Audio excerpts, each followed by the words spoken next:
What's up, everybody? Welcome to another episode of Big Bang Wrestling. I'm your host, Marcus, and we are joined by a special guest today. He's made his long-awaited return back to Big Bang Wrestling. Nick, how are you doing, stranger? I'm doing pretty good. I have not give up on wrestling yet. I'm back, so let's start this shit up. And it's currently, at the time right now, it's about 10 minutes to 8 Sunday morning. I'm just saying, this will be a little late getting posted because of work. Happens like that sometimes. But, dude, the show has not been the same without you. We missed having you on here.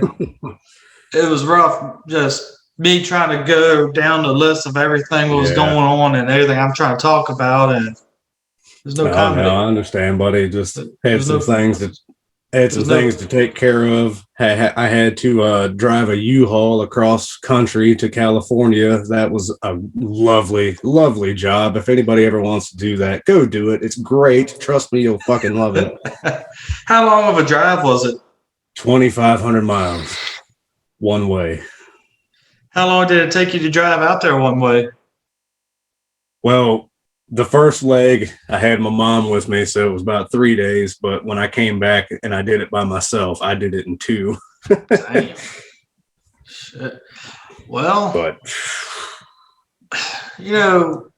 not much. You didn't miss much wrestling. Oh, go ahead. Yeah, I also found out apparently I got pretty bad road rage too. So it only took you driving to California to figure that out. Driving across the entire country in a U-Haul made me figure that out. In a fully loaded U-Haul. Holy shit. Jeez.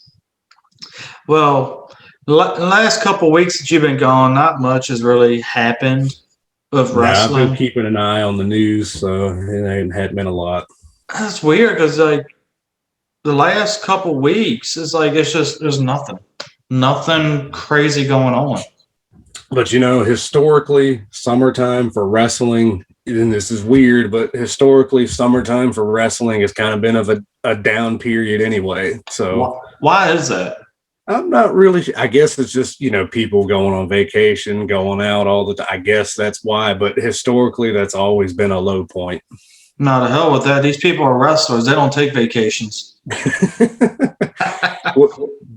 But, in the wintertime, that seems like when everything happens. Right. And one thing that you had brought up to me the other day that I actually do want to talk about too, and you do too, from what I understood, is the ratings drop that AEW has been suffering since they moved to Fridays. Yeah. Now, do you think it's more just the quality of the show that's been getting worse, or do you think it could be the competition they're having on Friday nights, it being a weekend, and like you said, summertime? Could it be a mix of all those things? Well, because they got moved because of the NBA, right? Right, yeah. Yeah. And then they actually don't come on till, what is it? They don't come on till 10? Something like that. Well, and I think it's kind of a combination of everything. And I think it's a little bit of fatigue also, because you got Smackdown from 8 to 10. Yeah. And then you're expecting people to watch another 2-hour wrestling show from 10 to midnight on a Friday. Actually, no. AEW, I think, comes on at 8 still. Really? The last show they had came on at 10, if I remember. I've been recording it and watching it the next day because, I don't like watching commercials. Right. But so I'll wait and watch the next day. Right. And I think that's a lot of it also. Everybody has DVR now. People are just recording it and they just watch it later when they got a minute. You know what I'm saying? A lot of people record shows and watch them the next morning now. That's remember too, usually, but a couple of years ago before, Raw would always have higher ratings than SmackDown. Yeah. Well, also, SmackDown was coming on a weekend. Right. People aren't trying to sit and watch wrestling on a Friday night. That's when they usually go out and do things, so they record it. And SmackDown used to be pre-taped, so people were like, oh, well, I can just watch it anytime, which you could. SmackDown used to not be all that important. Nothing really happened. it wasn't like 2006 SmackDown where that was the best wrestling show on TV. Right. It's getting better though. Like it's getting. It's the more serious show. Yeah. But do you like? I think that's the more serious show right now because of the station they're on. Right, and I think that's got part of it, but historically, even though Raw has always been the main show, I always felt SmackDown had the better wrestling. I did too. Like just maybe not stories, but the wrestling was always a little bit better. Oh, did you hear about McMahon's new rule? Which one? He's changing rules all the time. Apparently now he wants no more cold matches. Yeah, just random. Every match has to have a story now. Which is kind of odd because go look back at like Raw from 97, 98, Yeah. The only time you saw stories was in the last hour because that was the main hour. The first hour of Raw, that's where you got the cold matches. You got, the TV matches and the little stuff like that. And then sometimes that was more like your better matches. Right. When you got two guys that can just work together and have a 10-minute match, sometimes that's better than watching the main story. He doesn't want that no more. I mean, I don't think that's going to be a good idea on his end, though, for WWE. No. I think that's a terrible move because it's not every match needs a story. Right. And I said that years ago. Mm-hmm. Not everything needs a story. Just put two guys out there who can work, like you just said, that can work together. Let them have a great 10-minute match. And that's one, and like we were just talking about, like with AEW, I think that's one spot where AEW falls on their face is they try to make everything have a story. And you can't really, think about it. What was it? A couple months ago when we were talking about an episode of Dynamite, every single match had an afterbirth. Every single match had a beatdown angle or something like that. I remember that, yeah. Even the matches that were just TV matches. Yeah. But somebody was beating somebody down after the match. Right. There was just something ridiculous going on after every match, even though it didn't need it. Yeah. I don't know. I mean, but like going back to the ratings drop, what did the ratings drop to? It was like 500,000, 600,000, I think. Not this past weekend, but the weekend before, they were at like 480,000. Yeah. It was incredibly low. They were cut literally in half.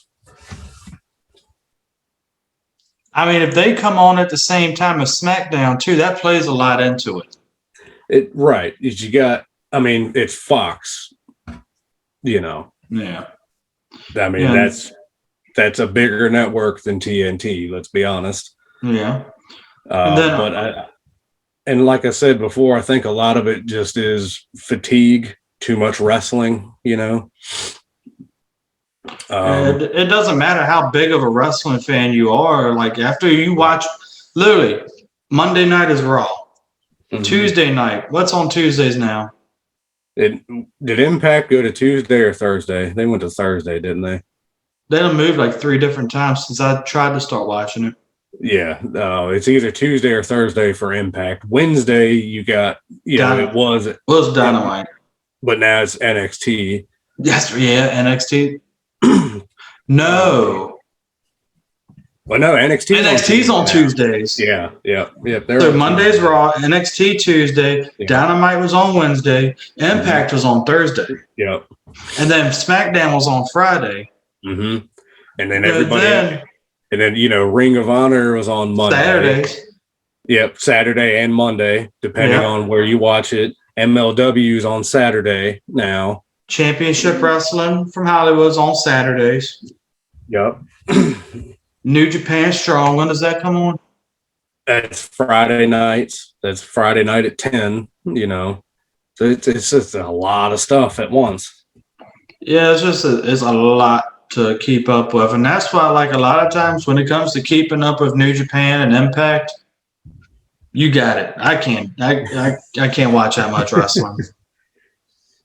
I'll be honest, strong. I haven't kept up on that lately because there's just so much going on. I've been keeping track of the main shows in New Japan, and that's a job in itself because they come on at 2 a.m. and 3 a.m. and I think, like you said, though, the fatigue of just trying to watch that much, and by the time you get to Friday, you're like, shit, I don't feel like watching anymore. Right.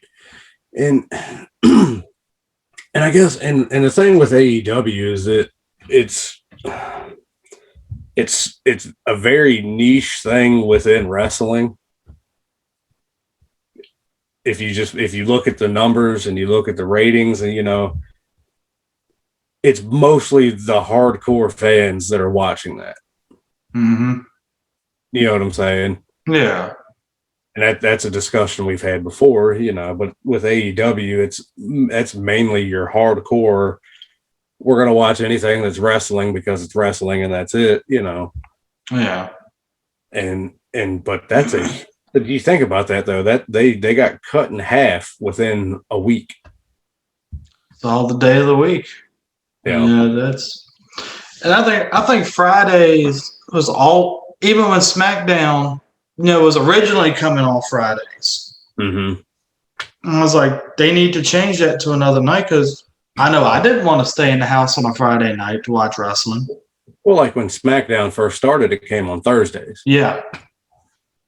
I remember that. It was Thursday nights. And they bounced around from Thursdays to Tuesdays to Fridays and just all over the place. And I don't think wrestling should come on Fridays. No, it shouldn't. Like Monday, that's been everybody's big day. Not you used to have WCW, Nitro, and you had Raw, and then at one time TNA ran on Mondays. That's kind of drilled in everybody's mind now. Wrestling comes on Monday. Yeah,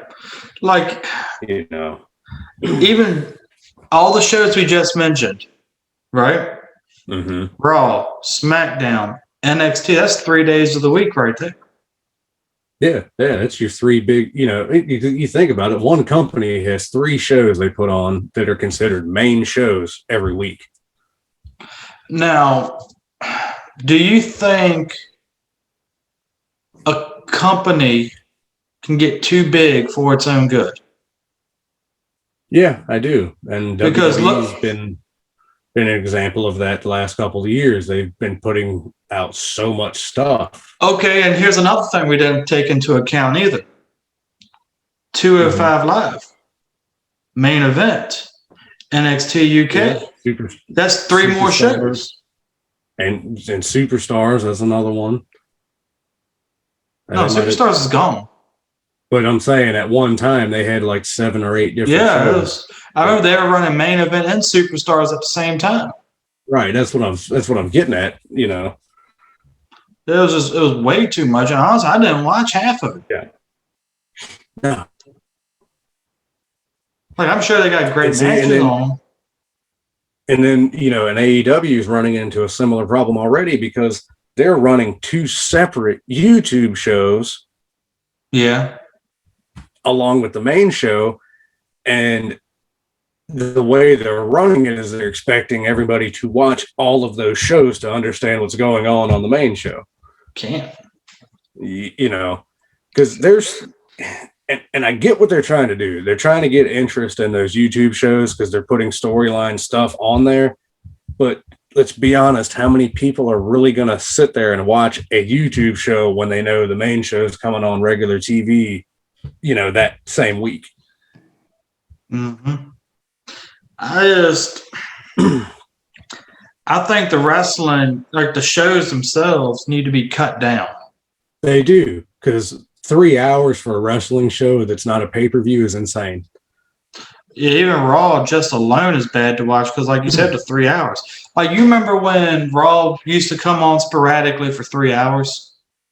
it was only when there was like a big thing. Right. It was like they would do like they would do like an anniversary show, or they would do like the Legends Night. It'd usually be for a special occasion. That drew interest. Right. And those shows did do good ratings.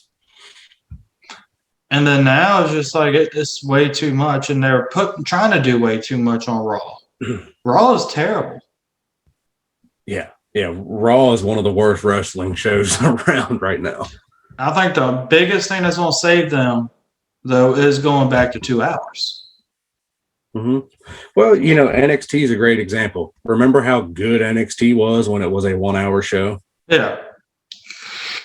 And look what's happened to it since it's gone to 2 hours. I mean, 2 hours ain't bad, though, for a wrestling show. But it's literally become like Raw Junior since it's become 2 hours.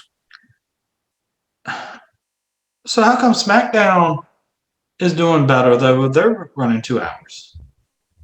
Well, one, SmackDown has Paul Heyman. Yeah, that's true. You can look at each show and tell each show has its own people in charge of it. Yeah. You can tell. You can tell each show is run by different people. Yeah. I think SmackDown, personally, it's better all the way around. The stories, the quality of the show, the matches.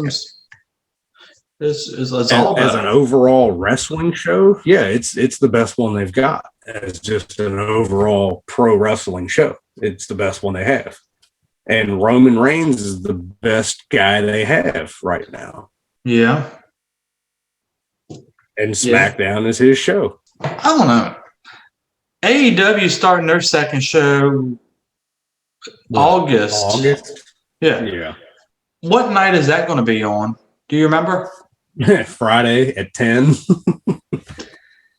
It's supposed to come on after SmackDown on Fridays. Oh, at least it's coming on after SmackDown, so they're not going to hurt too bad. But still, like I said, that fatigue is going to set in. You're expecting somebody to watch a wrestling show on a Friday night at 10. I think AEW, I like how they're pushing all their guys, a lot of them. But I think they need to get more central with who they're pushing. Well, they're trying to do too much at once too early. Yeah. They're making a lot of big names and drawing a lot of interest to these names. But they're still not a truly established company. You're right. But they're starting to establish names there, and they are starting to get established, and they're drawing attention. Mm-hmm. Look at some of the big names that were unknown before, but now since they've got on AEW, they're becoming bigger stars. The main one I can think of is Darby Allin and Hangman. Okay, but outside of that section of fans, are they truly starting to become bigger names? I think as time goes on, I think they're going to become more recognizable. I think that, like I said, as time goes on and more people will eventually start watching AEW, just like WCW and Raw. Mm-hmm. Eventually more people will start watching AEW, and those are going to be some of the names that really stand out to them. Yeah. And Brian Cage, he's going to be another one that's going to be standing out soon. Well, that guy's been around for a long time, and he still hasn't established himself. So that's we'll see. Yeah, depends on the booking too, though. Yeah, well, that's another thing AEW's got working against them. That Tony Khan's looking crazy. Maybe that's why Tony Khan's father, Shad Khan, made his comments, though, and said what he said about the show when he wanted to start it up. Yeah. Well, it's obvious he's not a wrestling fan. He's not a wrestling person, Yeah. That I don't know. It sounded to me like he was just, do whatever you want. I don't care, is what that sounded like to me. That's how I took it. But I think a lot of what he was saying got twisted up and taken out of context, though. I don't think he meant it as like it's going to be a bad idea and you're going to lose money doing it. Don't do it. I don't think he meant it that way. Well, I mean, he probably didn't, even though right now they are losing money. I don't know if you saw that. They were talking about because they're trying to make this game that the company's still running. The company's still running deep in the red, apparently. Yeah, I saw that. Game, which is kind of ridiculous to think about that one video game is going to put you that far back, but especially when you're backed by a billionaire. But it depends how much money they're pouring into the company, though. Well, and that's another thing. Look at these contracts some of these guys got. You got guys that nobody's ever heard of making six figures. Yeah. That's not really a good business strategy. Actually, he's got the money to do it, though. They say he's got deeper pockets than Vince McMahon. But that's what I'm saying, though, is that's why the company's still running in the red, and they have I'm not saying that's the only reason, but a thing that is a contributing thing. Oh yeah. You're paying people no one's ever heard of, over $100,000 to appear on a YouTube show. Do you think, with you saying that though, do you think they're going to eventually end up like WCW and go bankrupt? If they keep going the way they are, they will be another WCW. I hope not, because I think the competition, and let's call it what it is, that's a competition between AEW and WWE. I think that's really kind of driving WWE to better itself too. Kind of, sort of, maybe. You would think it would. You would hope it would. Because we're not seeing it on Raw. Everything else is okay, though. No. And it's weird because I heard somebody lay this out this way the other day. They said, Raw is the kids show. NXT. And SmackDown's, go ahead. Well, they said Raw is the kids show. NXT is like the Marks show. That's where the people that are all concerned about work rate and all that, that's the show they watch. And then Smackdown is the show that could get the casual people interested. Yeah. That could get, because that's the more serious show. That's the more, the storylines are more serious. The wrestling's more serious. That's the show that could draw in, the non-wrestling fans. Yeah. And that's a good way to put it, for real. Maybe, though, with them going back on the road, maybe they'll start making more money with ticket sales and things like that. Well, and speaking of that, did you see the ticket sales? WWE's doing terrible. It's funny. Well, here's the thing, though. They're only doing bad on the live shows. They're not doing bad on the TV shows. That's, if you look at the ticket sales, the ones for the pay-per-views and the Raw and SmackDown are selling fine. It's the live shows, the house shows that aren't selling. I think house shows are kind of, in a sense, are kind of fading out because nothing happens on house shows. Yeah. Well, back in the day, that was where they made their money, was house shows, because you only had an hour on TV once a week, Yeah. So when you and that was mainly just your promos and your stories, your storylines. That was your TV show. People went to the house shows to watch the matches, Now, here's the thing. I thought about this I've been thinking this for a while with the house shows, right? Why can't they use these house shows to further storylines? I mean, they could, but they don't. But like I said earlier, like with the YouTube shows and all that, now you're expecting people to go to these other shows to get the rest of the story when they should be able to tune into your TV show to get all the story. Like, how many times have you seen a title change on a house show? It hasn't been in a long time. It used to happen all the time, but now it hardly. I think the last one I can remember was when Samoa Joe beat Balor. Yeah, for the NXT title a few years ago, and that was an NXT house show. I think that was the last time, because I remember the first time I seen a title change on a house show. You remember Cade and Murdoch? Yeah, They beat the Hardys for the World Tag Titles. Right. That was the first time I ever seen. I think a U.S. title changed too. Or the Intercontinental, one of those titles had changed at one point too on a house show. Right. But I think things like that, if it was a little more unpredictable, it would boost ticket sales. But you used to get world title matches on house shows. You used to get stuff like that at live events, non-televised, just straight up. You used to get all kind of stuff like that. I remember the first house show I went to was a Smackdown.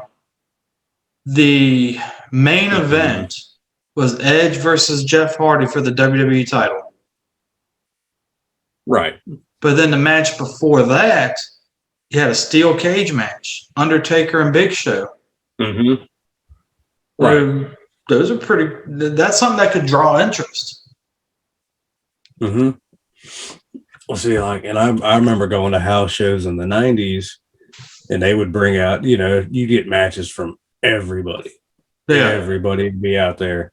You'd get 8-man tag matches of, like the Nation of Domination against DX, stuff like that. And then, the main event would be like Stone Cold against Undertaker or something, something like that.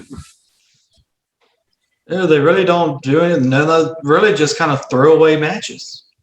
So there's no incentive to really go to a house show, really, unless you're a kid who just wants to see these guys. I mean, in general, you get better wrestling at a house show because definitely. Because there's no storylines. They're just wrestling, and you'll see some stuff you wouldn't see on TV.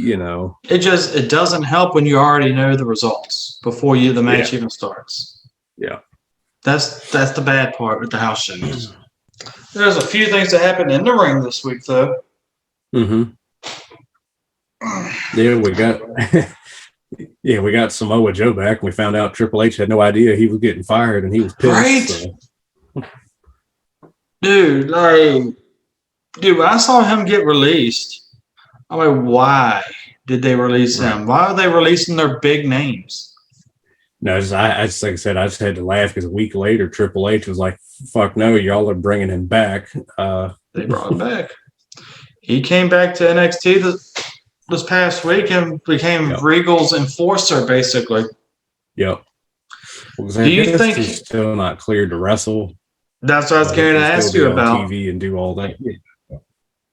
Do what? No, I said he's not cleared to actually wrestle. I don't think. But he can, be on TV and be the enforcer, be that character, which is good for him. He can. Oh yeah, definitely. Do you think he'll ever be cleared to compete to wrestle again for WWE? He might be. I don't. Because there's so many storylines that can get brought up and so many potentially great matches he can have with them guys on NXT. And teased almost.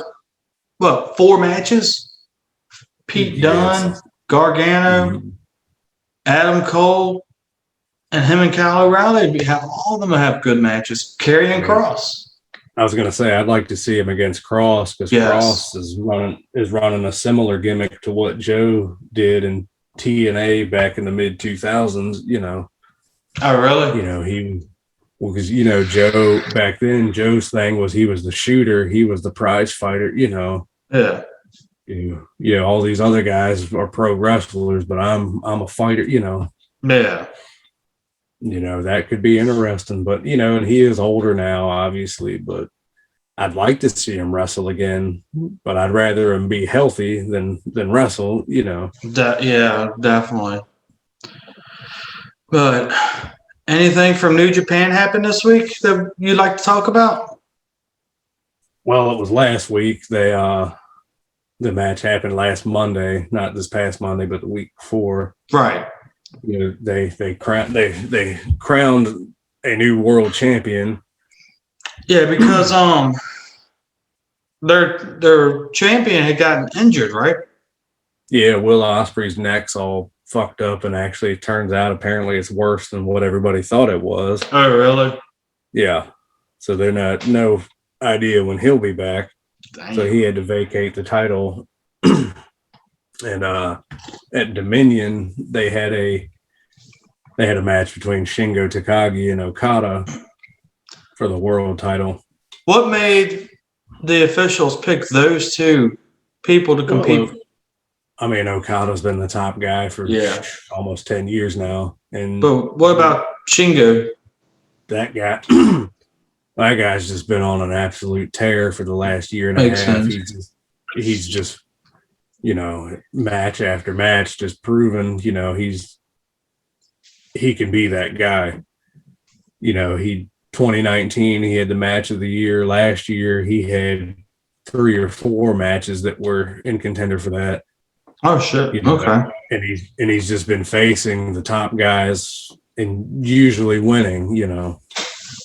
So okay, now it makes sense to put him in that match with Okada. Mm-hmm. How do you think he's gonna be as a world champion, though?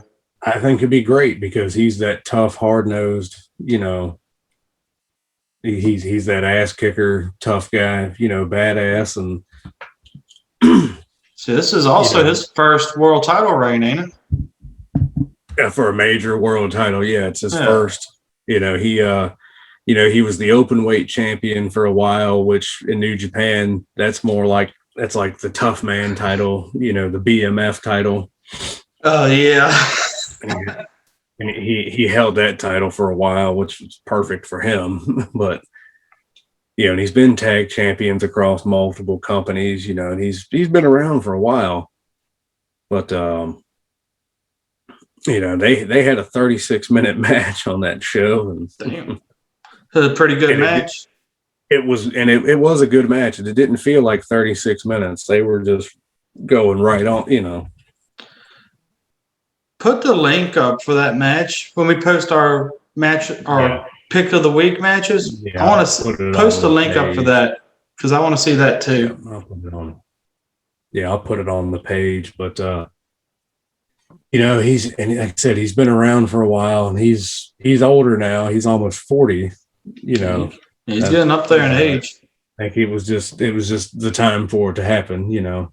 And I'm glad New Japan pulled the trigger on that, because I don't dislike Okada, but we've already had multiple Okada title reigns, and Okada he's their John Cena, right? But he's also the longest reigning champion they've ever had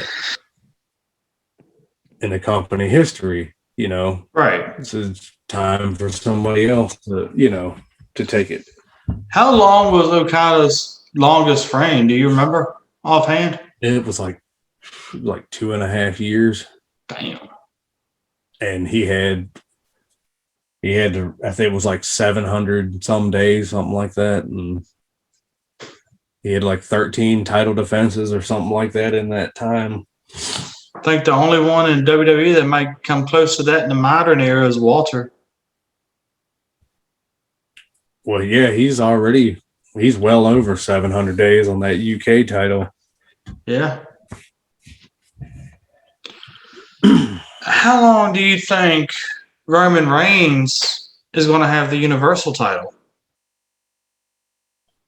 He'll probably have that for a while.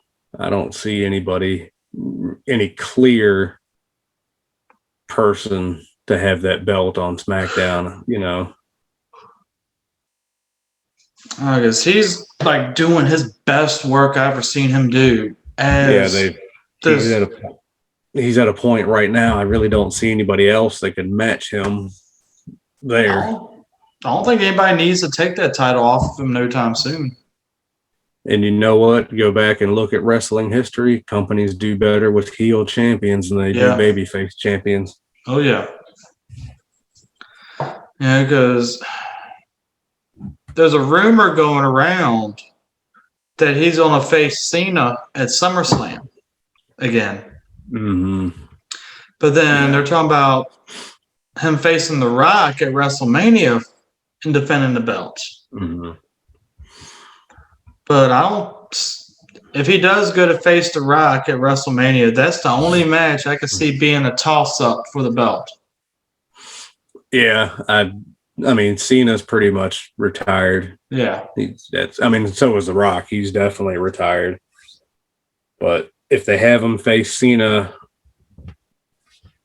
I can't see them having him lose to Cena. No. That would be insane. Yeah. That match has a much better chance of happening than the Rock match. But yeah. Well, Cena's already pretty much confirmed that he's coming back. Yeah. And you know what, though? I got to be honest. I'm more interested to see him against Cena than I am to see him against The Rock. Wow. I just think that's just a better matchup for Roman because Cena is the clear-cut babyface, and he's always been, that's a true heel versus babyface match. Whereas with The Rock, not that it would be bad, I just don't see it being as good. I don't see that story being as good. I don't know. I think because I think they're going to go for like a who's the real head of the table type deal, Yeah, well, if that's what they're doing, they need Fatu, not The Rock. I think WWE was trying to work on a partnership with MLW, and I haven't heard anything else about that, so I don't know how that's. Yeah, I haven't heard anything else about that either. Not sure what's going on with that, but you heard about it for like a week or two, and then it just fell out. Yeah. Yeah. Speaking of Roman, Jacob Fatu. That's the one that would create some interest because that's a whole different animal there. Yeah, but speaking of Roman too, they moved. They were supposed to have that Hell in a Cell match for the title Sunday. Him defending against Rey Mysterio. Then they moved it up to this past week's Smackdown. Yeah, I don't understand why at all they would do that. Yeah, that didn't make any sense at all. So it made zero sense. Yeah, because I'll be honest, that was the only match I was interested in. And I think if they would have waited and had it on Sunday, it would have been a way better match. Yeah. Did you see it? Unfortunately. Yeah. Yeah. So what I told you yesterday morning. I don't see what they gained by putting that match on SmackDown. A rating. Pretty much. They needed that ratings boost, and that was definitely it. Yeah, we call that hot shotting. That was definitely the ratings boost. But you know what? It was just all it was just a normal SmackDown main event that just happened to have a cage around it. Basically, with a couple of chair shots.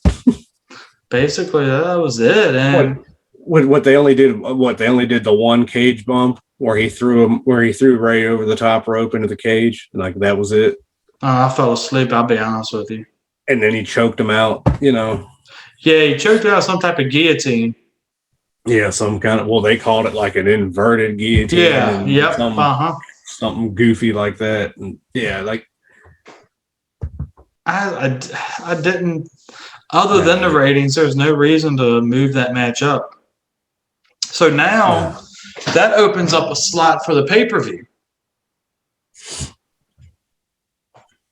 Well, no, they're just going with the matches they already had set up. They just took that one out, and that's it. But you see what I'm saying? They're leaving a spot open. So are they gonna? I guess the main event now is going to be Drew and Lashley. I guess that's. I'm getting tired of seeing them two face each other. Yeah, I mean, they had a decent WrestleMania match, and that should have been it. Like that's, Like then they did the match of Strowman at Backlash. That should have been the end of it. I was fine with them having one more match at Backlash, but that should have been it. Yeah. But you know why they're doing that, right?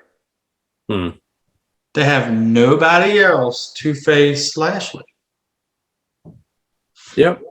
Because they haven't built anybody. Nope. And they're putting themselves. Look, everybody they were having come on as part time for these spots, they're getting too old to do it. Yeah. Well, they haven't built anybody. They don't have anybody there to. And they're still Barry and Jeff Hardy. Mm-hmm. They had Jinder Mahal return and done absolutely nothing. I didn't know he'd even come back. he came back on main event. It's like AEW debuting people on the damn YouTube show. But they're not doing anything with these guys. That's the guys that need to be pushing. Jinder Mahal. Elias could be for the world title competitor. Mm-hmm. And he's got the build and the look and just the charisma for that world title spot. But they're pushing Jackson Riker, which I'm not opposed to. No, he could probably be something decent, but I think they're not really doing anything serious with him, though. No. And they got rid of Aleister Black. No, that hurt them. They got rid of Strowman, which was absolutely fucking stupid. Well, that was nothing but more than money. I said he was making too much money.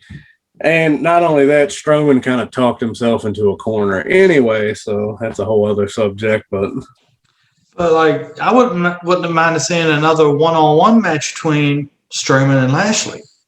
Right. And then you got Kofi Kingston, you got Randy Orton and AJ Styles. They're all in the tag team scene. AJ Styles for the last, and this is my personal belief, for the last probably since 2014, in my opinion, AJ Styles has been the best wrestler in the world. Well, here's another one too. And he's just getting. Yeah, and that's the thing. Sheamus, as a heel, could be perfect. And he'd be a great opponent for Lashley. Yeah. They got him as U.S. champion. Give that U.S. title to people like Shelton Benjamin, Cedric Alexander, Humberto Carrillo, Ricochet. Give them that title. Yep. And push your other guys. They released everybody else. I was about to say Mojo Rawley. I forgot he got released. I don't know about Mojo, but the other ones I can agree with. No, for like a U.S. title contender, who else do they have now? They really don't have much. They're backing themselves into a spot where they have nobody to push into these contendership title matches, and then it's like everything they're doing now is going to seem forced. Yeah. Instead of before where they were having that organic thing. Mm-hmm. Like you remember when Ricochet was going for the U.S. title and actually won the belt? Yeah. That felt organic. See, but stuff like that doesn't happen anymore. No, it's it forced. Doesn't. That's how guys like Stone Cold, CM Punk, guys like that's how they became top guys, is because that's what the people wanted. That's what they were cheering for. Daniel Bryan's another one. Yeah, I think since I've been watching wrestling, the two most organic pushes I've seen, I'll say three. There's three that come to mind. I say organic, right? Mm-hmm. Punk and Bryan are definitely two. Yeah. I'm going to say Zack Ryder. Yeah, he got himself. He got himself over. But I saw Mick Foley when he became world champion the first time. Yeah. and that was because the people loved him. They didn't care. That was a case of this is our guy, and they were like, okay, yeah, we need to push this guy because what about Cesaro on SmackDown? And that's the thing, Cesaro could be perfect. I think Cesaro is the only guy standing out right now that could beat Roman Reigns. Mm-hmm. Cesaro could be perfect in that spot. And dude, the match that they had at, I think it was Backlash. Mm-hmm. The match that Reigns and Cesaro had was close to a 5-star match in my view. And that's the thing. Cesaro can make Roman. He could build him up like that. He can make him. I don't think there's anything else they can do to build Roman. No. But Cesaro built himself in that match, I think. Yeah. No, what I mean is that, as far as having matches with a guy like Cesaro, you know what I'm saying, with Roman, that's the kind of guy he needs. Yeah. Another guy feuding with Seth, which is just awkward. Which, I mean, yeah, they have good matches with each other, but that's about it. The story is terrible. Yeah. They know how to work with each other, and I mean, they had a great WrestleMania match. Oh, God, that was a match of the whole pay-per-view. Yeah, definitely. But that speaking of big matches that could be booked better, that damn Omega and Moose match. I heard a lot about that one. Well, as soon as they said that the match was going to take place at Daly's place, I was like, son of a bitch, here we go. That's it. I was like, that now. I already knew what was going to happen. Which, first of all, that makes no fucking sense. You have an entire pay-per-view, but your main event match is going to happen somewhere else than the rest of the show. Well, you remember it was one of the WrestleManias that had to take place in 2 different arenas? Well, it was WrestleMania 2, and that took place at 3 different places at once. Okay, I couldn't remember if it was 2 or 3. I thought it was 2. But what they did there, each venue had a full match card. Oh shit! Each venue had an undercard and main event, and what they did is they just showed the top matches of each card on the broadcast. All the other matches were dark matches for that event. Oh, for that venue. That's interesting.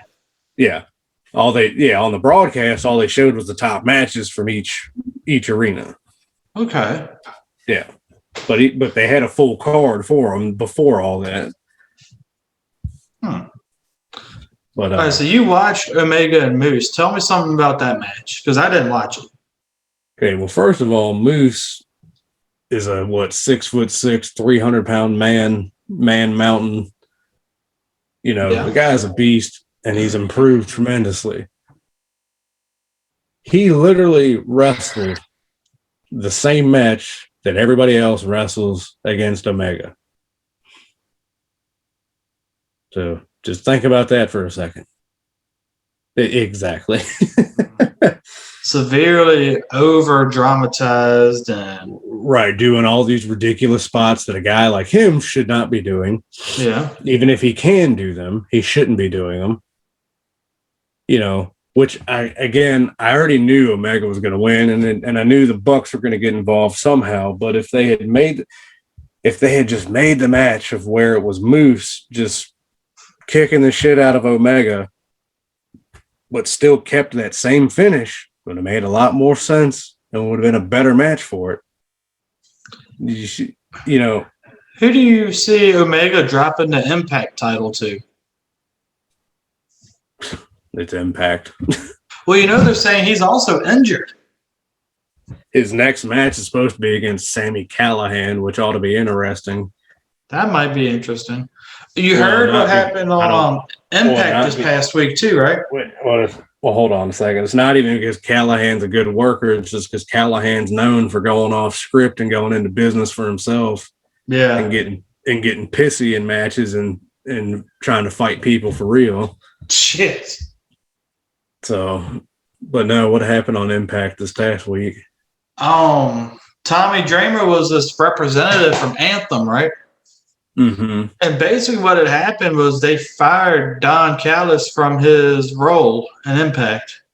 Yeah, because he tried to fire Sammy Callahan. Yep. During that night because he came to Daly's place. Mm-hmm. Yeah, then they reinstated Callahan and fired Don Callis. That's interesting. Yep. Which Don Callis, he's good. I guess that's why I can't stand him, because he's good at what he's doing. Mm-hmm. Which is I can't stand fucking listening to him. I can't stand listening to him or Omega, but just that match with Moose, like I said, they could have done the exact same finish, because the Bucks came out and did all their 47 super kicks and 25 knees to Moose, which, okay, that's fine.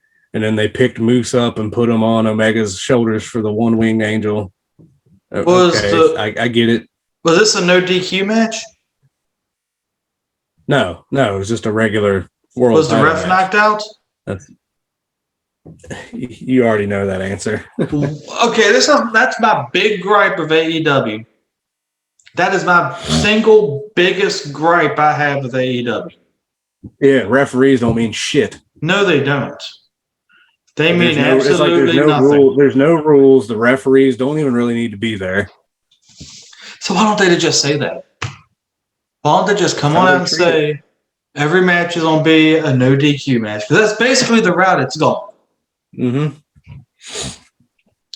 But like I said, if they just had it so Moose was beating up Omega, they could have done the exact same finish, and it would have been much better.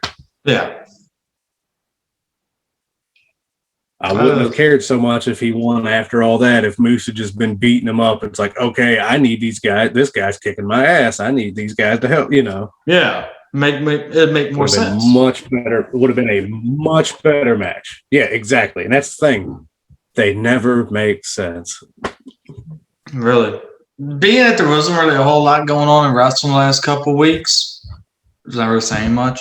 But the best match I saw this week, for my match of the week, I'm going to say was the 5-man match from the In Your House pay-per-view that NXT had. It was where Karrion Kross defended the NXT title against Gargano, Dunn, Kyle O'Reilly, and Adam Cole. Yeah. Which I tried to watch, but because, WWE wants to use Peacock, I couldn't watch it because it wouldn't load. So fuck you, WWE. Dude, I was like, we were trying to watch it that night at a buddy's house, and Peacock was just messing up the whole time. Well, remember when we watched WrestleMania at Burton's? It was messing up. Yep. So, but that match though was pretty good when Karrion Kross won it. Like it was a pro wrestling match, and then Karrion Kross is really just NXT's version of Brock Lesnar. Yeah, I guess, in a way, I guess that can be. Because the biggest things he did in that match, except choking out Kyle O'Reilly for the win. Yeah, he was just suplexing people and clotheslines. Yeah. That was really it. Like I saw some picture where he suplexed two of them at the same time or something. Yeah. Dude, the finish to that match though was great. Yeah. Because Kyle O'Reilly had Adam Cole in an ankle lock. Right. The next thing you know, friggin' Karrion Kross comes up behind Kyle O'Reilly and puts him in that what was it, cross jacket, I think is what it's called. Yeah, that sleeper or whatever. Yeah, puts him in that sleeper hold and chokes him out. The finish that's how he won. Won by submission. The finish was great. And the match itself was good, between Gargano, Dunn, Riley, and Cole. And there was a spot in that match, I thought Cole was legitimately about to win. Right there at the end. And then out of nowhere, Karrion Kross comes up and chokes out Kyle O'Reilly. So, but they actually did build up some suspense. They actually it was great. Yeah. It's definitely a match of the year candidate.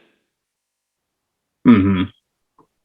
And okay. Well, I wish I could have watched it, but Peacock. I don't know. Your match of the week pick is actually kind of surprising me a little bit. Yeah, I was actually surprised myself. Well, when I saw that the match was announced, Satoshi Kojima versus Joe Doring, because I had an idea that they probably would have had the best wrestling match on that show anyway. But being that who it was coming from, it came from Impact, that's the surprise. Yeah, exactly. Because when does Impact ever do anything worth mentioning? Not a lot. Except for Karate Man. We're not talking about that.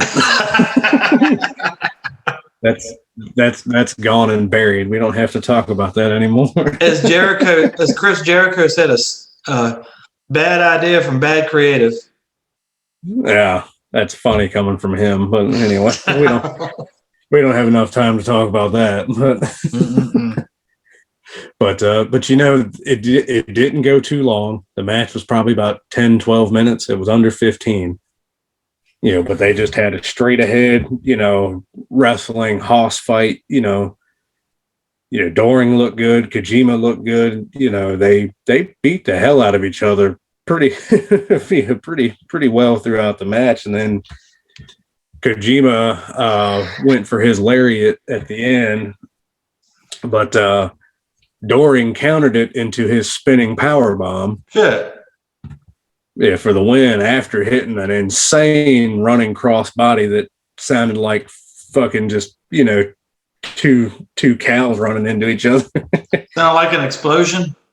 Oh, dude, it sounded like it hurt because it wasn't a slap. It was just it was just a thud.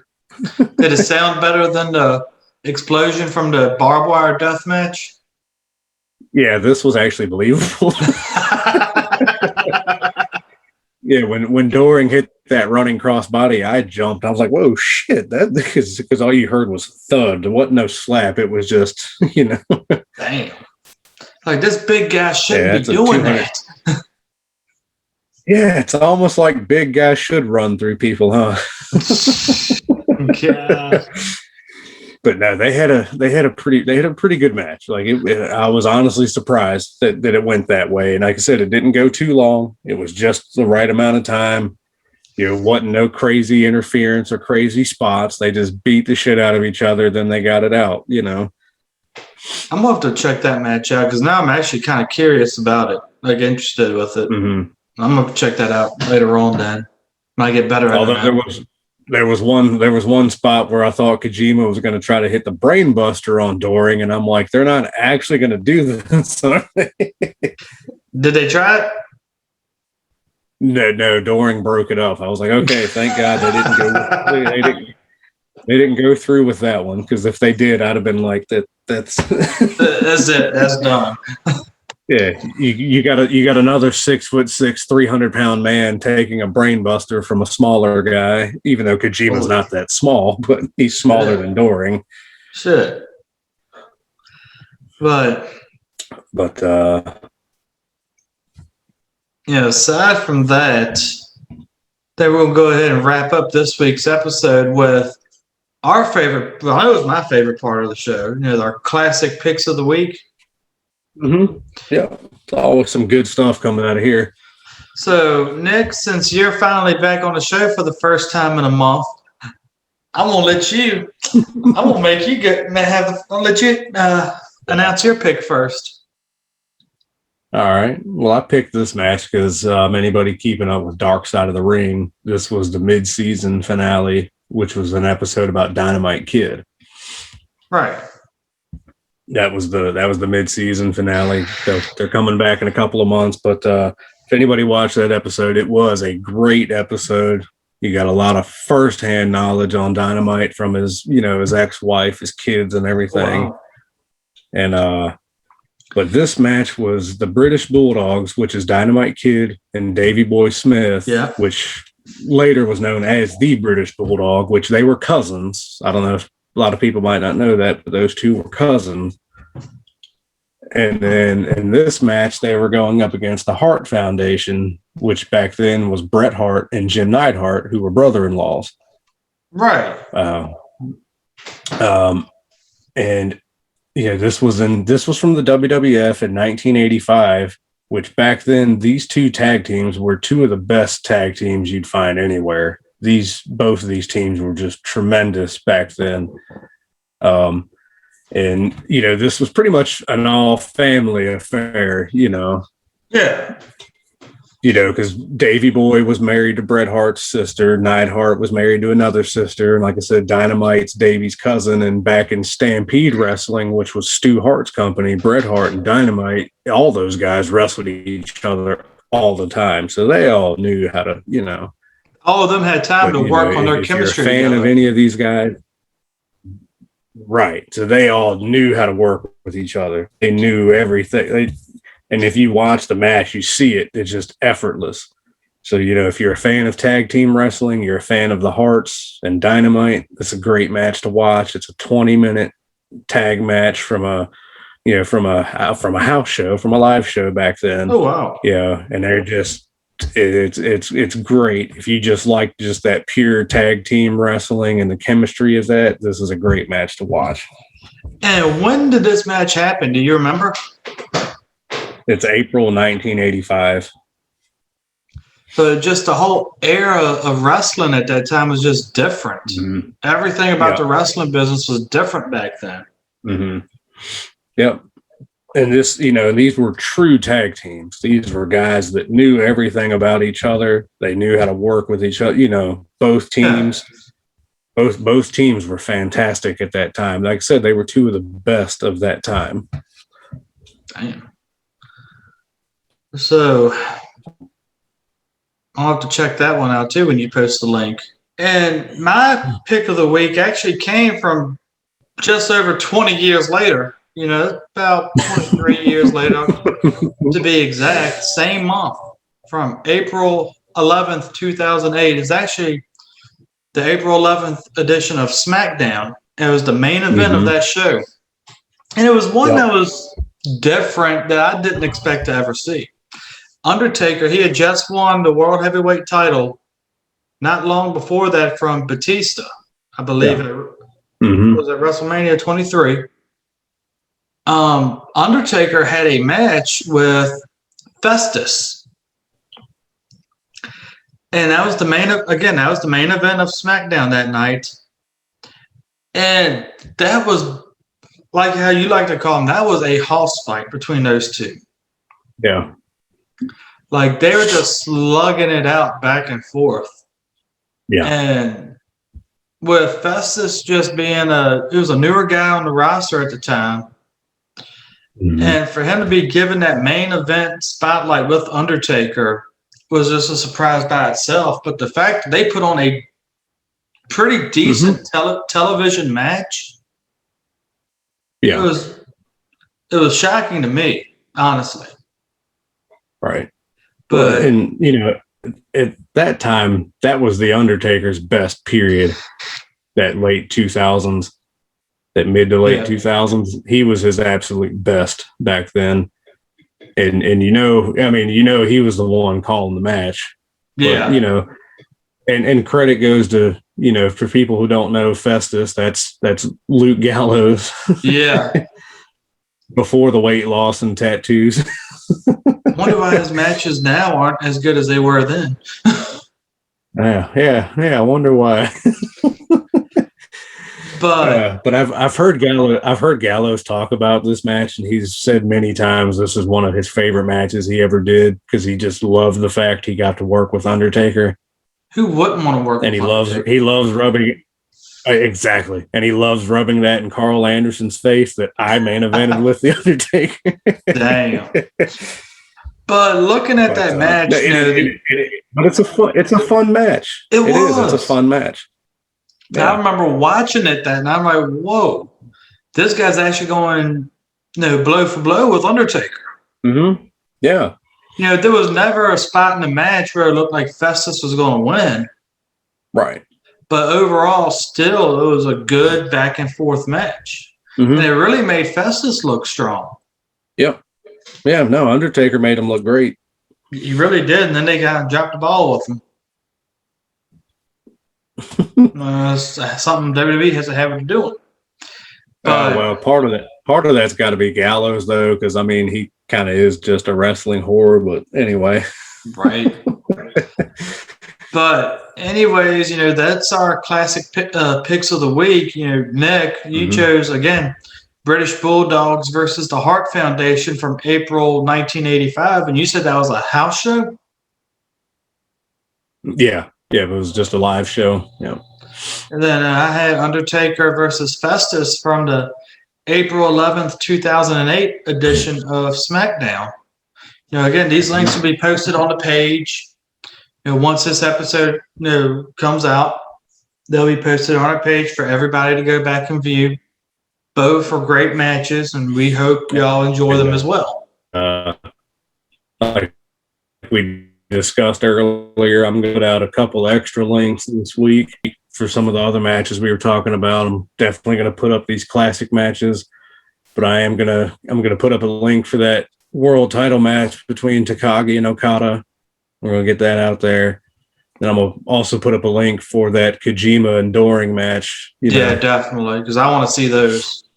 So, yeah, we'll get all those out there for y'all this week after the episode posts. So, all right, guys, that's going to wrap up this week's episode of Big Bang Wrestling. Again, I'm glad Nick's back on the show. Hopefully he'll decide to stick around for next week or the next episode here in 2 weeks.